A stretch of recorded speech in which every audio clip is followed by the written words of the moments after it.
Hai, salam sehat dari saya di Switzerland.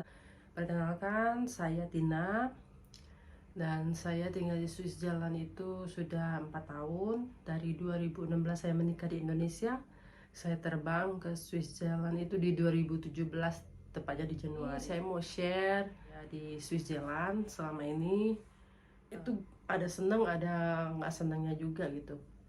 Dan yang bikin saya senang, happy di sini itu pertama itu pasti banyak perubahan ya. Namanya negara sini, kita pindah ke negara ini pasti banyak sekali perubahan yang bikin kita tuh wah gitu. Pertama itu seperti contoh kecil aja kayak lalu lintas gitu ya. Ini di sini tuh lalu lintas tertib, terus nggak ada yang namanya traffic, itu maksudnya macet-macet gitu nggak ada gitu.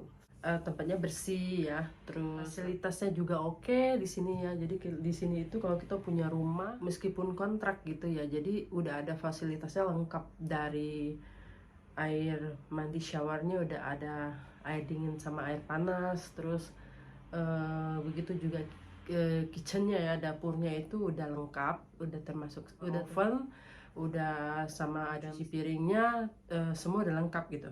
Jadi kita tuh nggak perlu beli lagi gitu, tinggal masuk aja bawa barang-barang yang kita perlukan, seperti kayak tempat tidur kayak gitu ya, atau lemari gitu. Karena ada juga rumah gitu yang udah disediakan itu lemari gitu ya, lemari-lemari pakaian itu, jadi kita nggak perlu lagi beli lemari gitu. Pemerintahnya juga ya di sini ya, pemerintahnya tuh tegas gitu ya, itu yang bikin saya senang gitu. Nggak ada terjadinya namanya perampokan kayak gitu ya, penculikan gitu kayak gitu, itu jarang gitu. Selama saya tinggal di sini saya nggak pernah sih ngerasain hal-hal yang aneh seperti orang menyolong gitu, ambil barang saya gini, nggak pernah saya alamin. Jadi kesulitan saya di sini itu di bahasa. Bahasa saya itu benar-benar basic sekali. Dari bahasa Jerman sama bahasa Inggris saya basic. Saya eh, Jermannya ya itu benar-benar dari nol sekali. Sama sekali aku nggak tahu, nggak paham sama sekali namanya bahasa Jerman gitu. Jadi setahun saya tinggal di sini, setahun saya tinggal sini, saya mulai ikutan Duolingo, yaitu khusus bahasa Jerman, eh, sampai level 1 ya. Saya saya berhenti karena saya hamil anak saya yang kedua. Jadi hamil saya 7 bulan, saya berhenti. Harusnya kan bisa ikut lagi sampai B1, itu udah lumayan oke gitu, basic Jermannya. Jadi kita lebih mudah untuk mendapatkan kerjaan gitu. Nah, dari bahasa ini membuat saya jadi sulit berkomunikasi. Dari komunikasi saya sulit, jadi saya juga sulit beraktivitas, ya kan?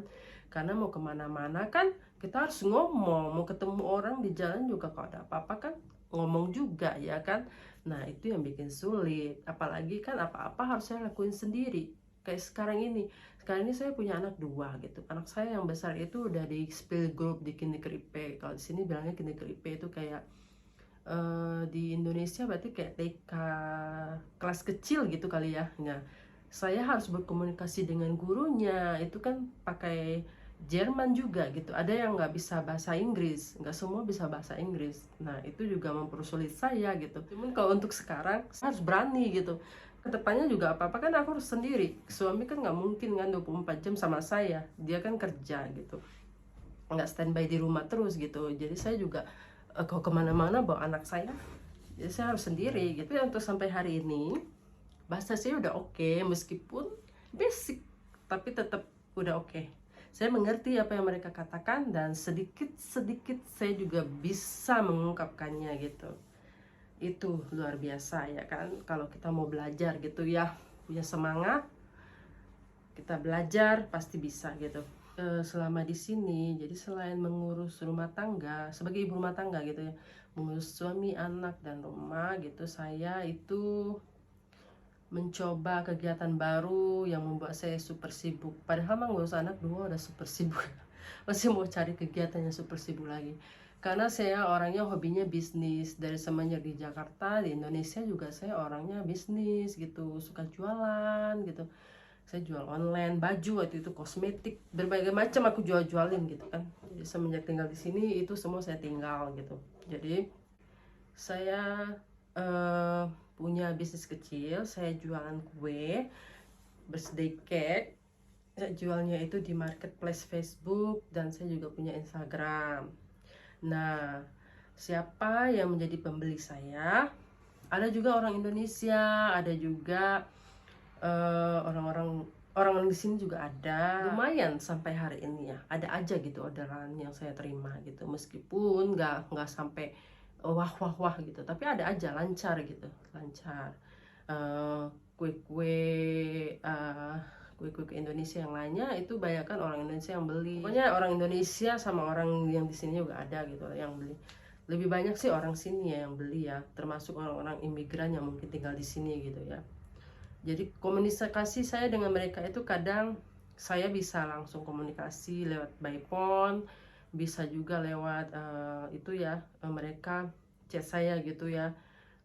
Ada kata-kata yang nggak saya mengerti ya saya translate aja di Google Translate. Meskipun belum besar ya, saya juga punya cita-cita gitu ya, punya keinginan untuk membuka bakery gitu ya, meskipun kecil gitu ya, kalau Tuhan izinkan gitu, kalau itu terjadi gitu, memang udah ada rencana gitu. Teman-teman bantu doa ya supaya itu terwujud, amin ya. Itu begitu, itu tentang jualan saya teman-teman. Jadi itu saya di sini. Masih banyak ada yang harus perlu saya ceritakan juga tentang saya gitu. The next saya akan share video-video yang lainnya kegiatan saya ketika saya membuat kue birthday, nanti juga akan saya share, terus membuat resep-resep yang lain, terus membuat makanan yang lain buat jual, terus kegiatan saya mungkin jalan-jalan ini semua saya share nanti ya. Jadi sampai di sini dulu teman-teman. Ini video pertama saya. Mohon maaf kalau ada kata-kata yang tidak berkenan. Terima kasih sudah menonton. Salam sehat selalu dari saya. Thank you. Bye bye.